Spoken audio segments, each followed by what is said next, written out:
Hi, I'm Jennifer Cooper of JKC Mobile Notary and welcome to my YouTube channel. Today we're going to talk about meal planning for busy professionals. Don't worry, I'm not going to be cooking, but we're going to talk about it.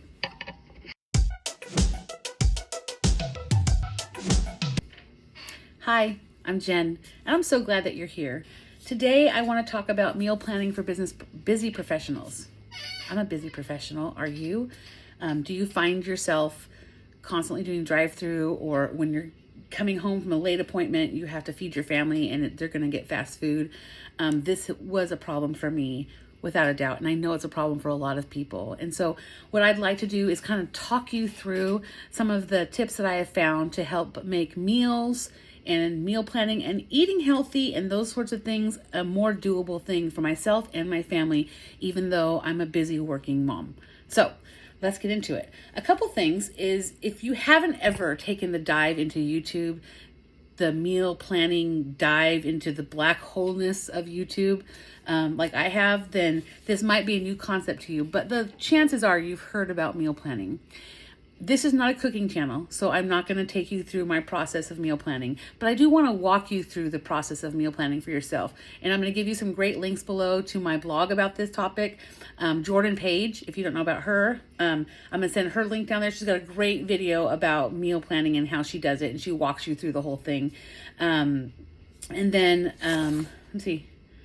Oh, we're going to talk about using leftovers and stuff like that. So, first things first, the first thing you do, guys, you're going to need some time to make this work, okay? You're going to need some time to invest in this. We're not talking about hours upon hours, but it does take some time management and organization to do this. So the first thing you need to do is take inventory of what you already have, right? The areas in which you want to focus are proteins that you have, what's in the freezer, what's in the fridge that needs to get used or it's going to go bad. And then your pantry, which should have a lot of staples that you already have. I mean, clearly, if you're doing this prepping for a grocery shopping trip, you're going to want to review what you need. But the first thing to meal plan is to use what you have. So that's the first step. And again, I'm going to send Jordan Page's link down below for you. She does a great job of outlining this, and she's got a great channel. Anyways, once you have your ingredient list, then you go ahead and recipe build. You can do this by going to Pinterest, or All Recipes, or if you have, we have a recipe binder that we've been creating for years. So it's tried and true recipes that we love for our family. So we just take the ingredients we have. For example, actually, hold on. Let me go get my list. Okay, sorry about that. All right. I don't know if you can see this or if it's backwards, but this is my list of all the things that I had as I was planning for meal planning this week. So it'll say my proteins that I had in the freezer. I had chicken, pork chops. I have Impossible meat. I've got enchilada filling. I've got vegan garlic fennel sausage, and I've got jack cheese in the freezer. In my pantry, it shows that I've got chili, 3 cans of spaghetti sauce, shell pasta. You get it. I just kind of wrote down everything that I have. And then I go in and I start making a plan for my meals for the week. And I'm really specifically talking about dinner. So Asian tacos is a favorite of ours. We happen to have all of the pantry ingredients we need, and we have the tofu that's in our fridge. In case you're getting kind of an idea that we're vegan, we were vegan, and we try to eat as plant-based as possible. So a lot of the ingredients for our food, like Impossible meat, tofu, stuff like that, leans towards that, because that's where we go. We don't drink dairy. We don't use dairy products anymore, and that kind of thing. So, but Asian tacos. So I have the tofu. I did need bell peppers, hoisin sauce, and we like to use these little tiny fat flour tortillas that we don't have with us right now. So those are the only things we had to get. Chicken enchiladas.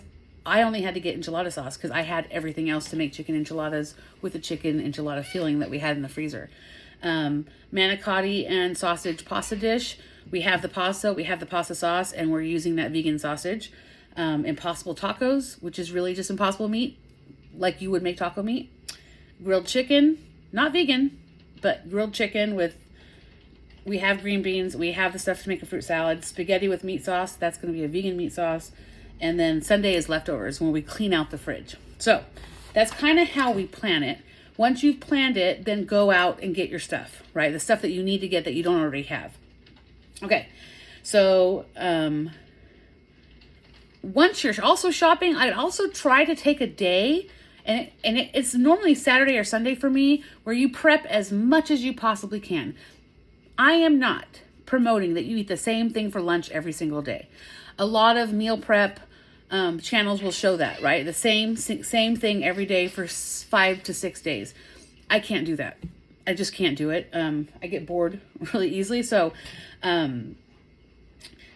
when I meal plan, like if I have a lot of vegetables for specifically like the Asian tacos, I know I need peppers. I know I need, my tofu needs to be drained and pressed and cut up into pieces and tossed with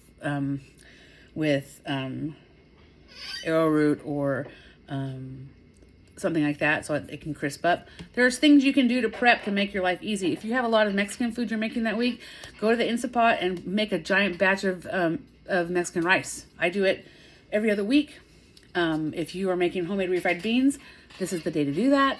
Anything that you're going to do for homemade, this is the day to do that. If you make homemade tortillas, do 8 of them or a dozen of them, however many you're going to need for the week, and then freeze your dough because it does freeze really well. So you've looked at what you have, you've planned out your meals, you have gone shopping, and now you've prepped your food. Now you're ready to go, right? So once you've done that, then your week just is easy because your dinners are going to be pretty easy to put together, right? Maybe you've pre-cooked chicken. I do that every week. I grill chicken every week, and we use it for salads. We use it for tostadas. We use it for sandwiches. We use it for burritos. So we use that stuff all week long. I also want to talk to you about leftovers, okay? There are definitely people in this world that do not want to eat leftover food. And I get it, unless it was the best meal ever and you want to have it again. But for the most part, we don't want to eat the same thing over and over again. It goes right back to that meal planning thing, right? So I encourage you to get creative with your leftovers. For example, yes, I grill 4 to 6 chicken breasts, and I might do different marinades on them. And so we're going to have chicken a lot this week, but we're going to have it in so many different ways, right? We're going to have enchiladas. We're going to have tostadas. We're going to have sandwiches. We're going to have salads. We're going to have in so many different ways and so many different flavor profiles. If you make a meatloaf, think about using the leftover meatloaf for a sandwich for lunch. Does that make sense? I would encourage you to really look at the leftovers as part of your meal plan. I've done meal plans where whatever I make on Monday, we eat on Tuesday. Whatever I make on Wednesday, we eat on Thursday. Again, not always the favorite, but definitely a way to use all the food so you're not doing a lot of food waste. But it also cuts back on the time you need to have to prep dinners for your family, if that makes any sense. So I know that's kind of like a fast overview of meal planning, but I did write an entire blog about it. I also highly encourage you guys to go check out Jordan Page. And if you decide that you're going to go into the black hole of the YouTube channels that do meal planning, it's fun if you have the time to do it. But I'm so glad that you guys came along, and I hope that this information is helpful. I'd love to hear how you guys manage meals and healthy meals and stuff like that for your family while you're busy working, so that there's not this constant need to just drive through and grab something. Or if you haven't been able to master that yet, I don't mind hearing about that either. So thank you for coming. Thank you for stopping by. And again, links are below. I'd love it if you liked, shared, followed, all of those things. It'd be fun. But thank you again. I really appreciate you. And we'll see you next week. Bye.